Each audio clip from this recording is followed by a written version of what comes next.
રાજકોટમાં કેશુભાઈ મહેતા હોસ્પિટલને 121 વર્ષ પૂર્ણ થતાં નિઃશુલ્ક નેત્ર નિદાન કેમ્પનું આયોજન કરવામાં આવ્યું હતું. ધારાસભ્ય રમેશ ટીલાળા અને નિર્વાણ વેલફેર ફાઉન્ડેશનના સંયુક્ત ઉપક્રમે આ સેવા યજ્ઞ યોજાયો હતો. કેમ્પ દરમિયાન મેયર નિહલ શુક્લ, ધારાસભ્ય રમેશ ટીલાળા તથા દર્શિતા શાહ ઉપસ્થિત રહ્યા હતા. વોર્ડ નંબર 7ના કોર્પોરેટર અને નામાંકિત ડોક્ટરોએ પણ આ કેમ્પમાં ખાસ હાજરી આપી હતી. કેમ્પમાં આવનાર દર્દીઓ માટે નેત્રમણી અને ચશ્મા જેવી નિઃશુલ્ક સારવારની વ્યવસ્થા કરાઈ હતી. આ ભવ્ય આયોજનથી અનેક જરૂરિયાતમંદ નાગરિકોએ આંખની નિઃશુલ્ક તપાસનો લાભ લીધો હતો. ડૉક્ટર કેશુભાઈ મહેતા રાજકોટના જાણીતા આંખના સર્જન હતા અને એના 121 વર્ષ પૂરા થયા છે. એના ઉજવણીના ભાગરૂપે અમે આજે આંખના નિદાન કેમ્પનું આયોજન કર્યું છે. એમના દીકરા છે અજયભાઈ મહેતા અને અમારી સમગ્ર ટીમ, એમાં મેયર શ્રી નેહલભાઈ છે, માધવભાઈ દવે છે શહેર પ્રમુખ, અને અમારી સમગ્ર કોર્પોરેશનની ટીમ. અમે એવું નક્કી કર્યું છે કે રાજકોટ શહેર અને રાજકોટ જિલ્લામાં 5થી વધુ જરૂર પડે તો 10 કેમ્પ સુધી અમારે આવા કેમ્પ કરવા અને વધુ લોકોને આંખની સારવાર મળે એના મોતિયા પણ ફ્રી કરી આપવા અને ચશ્મા પણ આપવા અને વધુમાં વધુ લોકોને કેમ લાભ મળે એના માટે અમારું આયોજન છે. અને એનું આજે પ્રથમ દિવસ છે.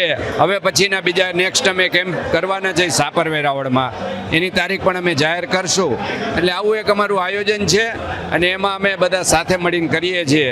ત્યારે જે કાંઈ અમારી ટીમ, સમગ્ર ટીમ છે, એને પણ હું અભિનંદન આપું છું. અને જે કાંઈ લોકો આજે આંખ બતાવવા આવવાના છે એને પણ હું શુભેચ્છા આપું છું કે એની સારી રીતે સારવાર થાય એવું હું શુભેચ્છા આપું છું. આ જે નિઃશુલ્ક નેત્રયજ્ઞ એટલે રાખવામાં આવ્યો છે કે સમાજમાં હજી કેટલા દર્દીઓ આંખના રોગોની સારવારથી વંચિત છે. અને અમારા વડીલોના, અમારા દાદા, મારા ફાધર, એ બધાનું એક જ કહેવું હતું કે તમારી એક સમાજ પ્રત્યે ફરજ બને છે કે કોઈપણ દર્દી સારવારથી વંચિત ન રહેવું જોઈએ. સારવાર ઉપલબ્ધ છે, ટેકનોલોજી ઉપલબ્ધ છે, તો તેનો બોડામાં બોડો પ્રયાસ થાય કે બધી સમાજની વ્યક્તિ સુધી, ખાસ કરીને સૌરાષ્ટ્ર કચ્છમાં ફેલાય અને એમનો લાભ મળે.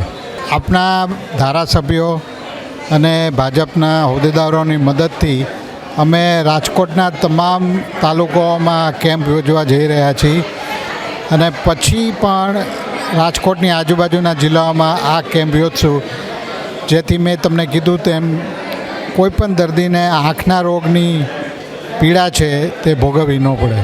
આ સિઝનમાં કંજક્ટિવાઇટિસની બીમારી બહુ ફેલાયેલી છે, જેને બોમ્બે રોગ પણ કહેવામાં આવે છે.